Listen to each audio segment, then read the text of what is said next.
Tori Amos joins us for a chat after this. A new song from the album Under the Pink. It's called Pretty Good Year.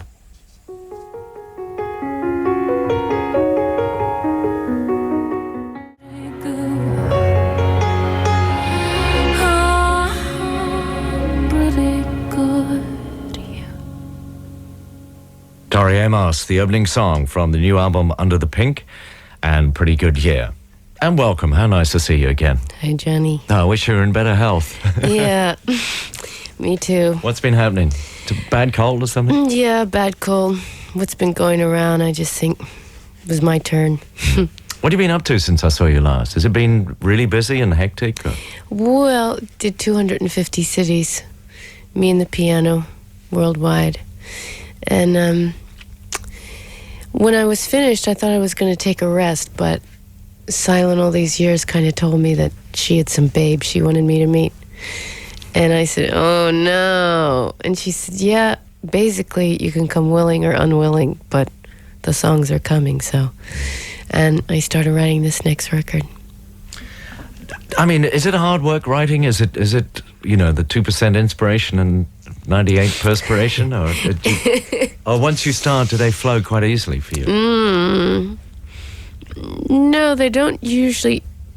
It's not like an easy birth. I mean, they have to develop, and it seems like I always have to experience what it is I'm talking about. So maybe I get a seed of something, like there's a song on the record called "The Waitress" about two girls hating each other and violence, and that came out of there was some viciousness amongst different women friends of mine, just different women just being really backstabbing to each other. And yet I had to experience it full force before I could write this one. On that one we just heard, there's two different keyboards on that. Is that's both you, is it? Sounds like two different keyboards. Actually, it's just the Bösendorfer and live strings. And I think what it is the Bösendorfer is so big. What is that? That's a kind of piano made in Austria. They're handmade. Takes them like 63 weeks or something to make. And the men have pictures of naked women in the room when they're making the piano so that the body can feel like the body of a woman. It's so great. It's like I love that. I walked in going, God, you guys are quick. You know where to look. Did you haul that around the world with you, or did you hire pianos in the different places you played? Yeah, but this time I'm hauling it around. One on the European side and one on the American side, just because you pick a piano and, I mean, that is your axe. You really have to, especially when you're playing alone, you better know what your instrument can and can't do. So I had so many horrible experiences. Certain pianos, I'd walk on stage and there'd be like 5 keys missing. Going, oh, okay, hang on a minute. I can transpose this into another key, but wait a minute. I'm missing 5 keys here. All in the middle, I'm up a creek. Sexuality always seems to emerge. I love the way you just brought that in. That was so English. It was like out of the blue, you know. Well, that's it. In conversation and in song, is this a result perhaps of being brought up with a father who's a preacher, that a lot of it is suppressed and it's all coming out later on? Or? Well, that or my diet. I'm not sure. I mean, I'd love to see how you would have reacted growing up with my dad. Look, I love my dad. He's getting way cooler than he was. But both his parents were ministers. Scottish Church of God ministers that were very, oof. Strict. Strict. You know, the neck brace, the whole thing. If you didn't sit at the table right. My grandmother gave my brother a neck brace because he'd bend over to eat his chicken. So she made him have a neck brace when he sat at the table to eat. And with my sister, she kept giving her books to read. And with me, she'd say, when little Ellen learns to love Jesus, maybe I'll have a Christmas present for her in the kitty. And it's like, get on with her at 5 years old. I knew. But there you are. I mean, there might not be, there's lots of songs that come out of experience like that. So there's positive and there's a positive side to everything, isn't there? When you think about it. Well, I mean, it's the same idea. If my dad was a dentist, what would I be writing about? I mean, I don't really know. But the one good thing about it is I feel like I was baptized so heavy with it that they just held me down there long enough so I could see what was going on. So I talk about it. All right. Let's play another song from the new album. This one's called Past the Mission. I don't believe I went too far past the mission. I smell the roses. Tori Amos from the new album Under the Pink and Past the Mission. And you're hearing it on 1FM this Saturday night. Making the album in New Mexico, in a hacienda. Yes.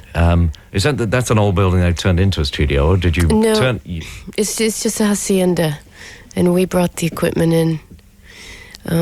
Eric, who produces with me, called me up and said, I found this isolated place that you've been looking for. And I went out and checked it out, and it was just like, yep, this is it. What was it you wanted as a place? First of all, no cities. I wanted to be away from anybody that was going to have an opinion. Just because, like, that's the last thing you need is all these people, you got to have your own space to make your own mistakes, and not think too much. It's got to come from a place, like when you're cooking, you just have to throw the spices in and you taste and go, needs a little more of this. And so we had a kitchen in the hacienda, and I was cooking in between takes. In between a take, it was like, I got to go turn the onions. That's a good way to do it. You look real happy now. I don't know if I'd say happier than the last time I see you, but there's a great photograph of you on the back of the CD, and the look you have in your face is just very open, very confident, and they say, "This is me. I'm happy with myself." Yeah, I'm getting to a place where I know I'm going to say stupid stuff about 1,500 times a day, so I'm not as tortured by it. It's going to happen. Yeah. Is making music and making an album, it's good therapy then, is it? Well, Do you reckon? Therapy. I don't know. I'd get in the 4-wheel drive for therapy. I'd get in the Bronco and do some wheelies in the dirt. I love doing that. That makes me feel better. Songs, actually, they teach me what I'm hiding from myself. So, therapy is such a scary word, Johnny, especially when we're talking to English people, because everybody thinks you're some, Wacko. Yeah. I mean, some people do think that Tori Amos, she is well weird. Do you worry about that? Dead weird. No. I mean, they think I'm a sex object in America, so it just depends what continent you're on, what angle you get. And where are you living now? Well, I live here a lot of the time, except I don't live I'm on the road most of the time. I was in New Mexico for 9 months doing the album and then came back here. And I don't know, I can't stay in one place too long just because I need different inspiration. That's how I keep writing. This song we're going to play next has the title of God. Maybe needing a woman to look after him a bit. Yeah. There are many women who would say, well, wait a minute, perhaps God's female. Perhaps God needs a man. Well, what those people need to understand is that for the last few thousand years, if you've been living on planet Earth, it's been definitely a patriarchal God that's been ruling most of the planet. If it's Christianity, Judaism, Islam, it's definitely our Heavenly Father. So if you've been brought up with any kind of religious influence, it wasn't lactating. You know what I'm saying? So let's just be real honest. The Great Spirit, to me, naturally is God, Goddess, all that is. It's not about that. But that is not what the world runs on. And I'm talking about the institution here, what's controlled the world, what's gone and ruined cultures in the name of God. And that's what we have to understand. Your view of God may be one thing, and hey, that's wonderful. But unfortunately, you weren't the head of the church, whoever you are that thought that it was. I mean, the thing people might say, the astrologers and people like that, and say, well, we're into the New Age, or we're heading into the New Age, the 2,000-year period of the various religions, or certainly Christianity dominating things, is going to come to an end. But you don't see more tolerance between peoples. You see a hardening up, maybe, of religious dogmas. I think there's Does this depress you? Well, there are lines that are being drawn. For me, you got to be careful any kind of organization that you get into, as far as whether it's Christianity, or there are a lot of people that I know in the New Age that I don't know if they use it as a crutch. And that's my whole thing. It's one thing to have inspiration, right? Because I believe, of course, in all these teachers, and Jesus, I believe, naturally. But it's one thing to believe, and it's another thing to go, but hang on a minute. Tori's got to be responsible for her garbage. Jesus can't come down and fix it. He's got a 10 o'clock tonight, He doesn't have time to come and sort it out for me. And again, we just don't take responsibility for the stuff we put out there. And that means even the wonderful things too.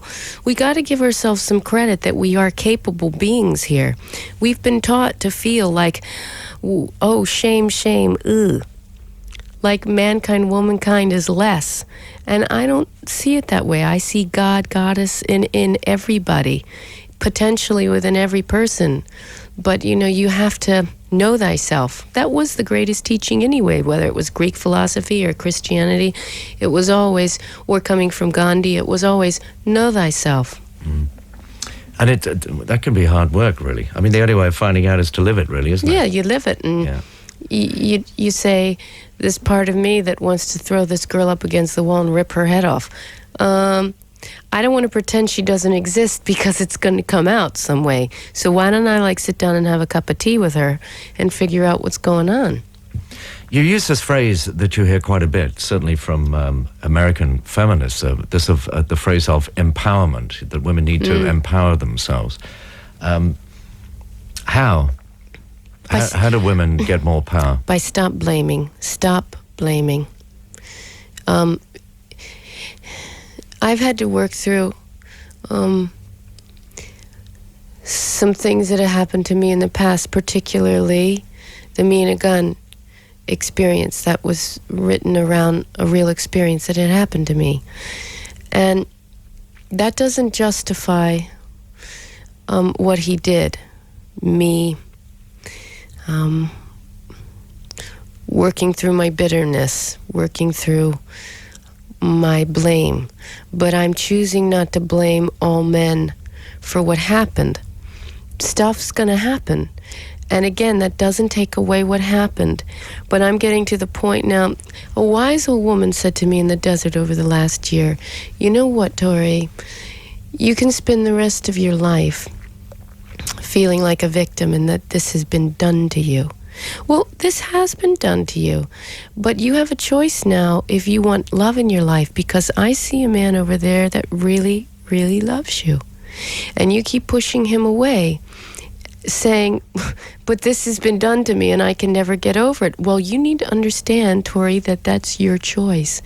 If you don't choose to want to open yourself up again and think that anybody can be loving, a man can be loving, then you need to understand that you've made that choice. That man didn't do that to you. That man violated you, but now you're making a choice how you're going to react to that years later. So empowering to me is going, hey, what can I do in my life to be open? Where are my choices? And we also have to look at how we treat other women. Women can be, man, we dog each other. Ooh. Come to the ladies' room, Johnny. This is a whole nother scene happening. Yeah, I've heard. Yeah. All right. Well, listen, like I say about openness, and there certainly seems to be a confidence of that you know more of who you are now, and you're happy with it. Well, I knew enough to say, you know what, God? The God that's been ruling the planet, I think you need to sit down and, like, put your feet up and maybe get a little advice. All right, Tori, good to see you again. Thanks, Johnny. Take care.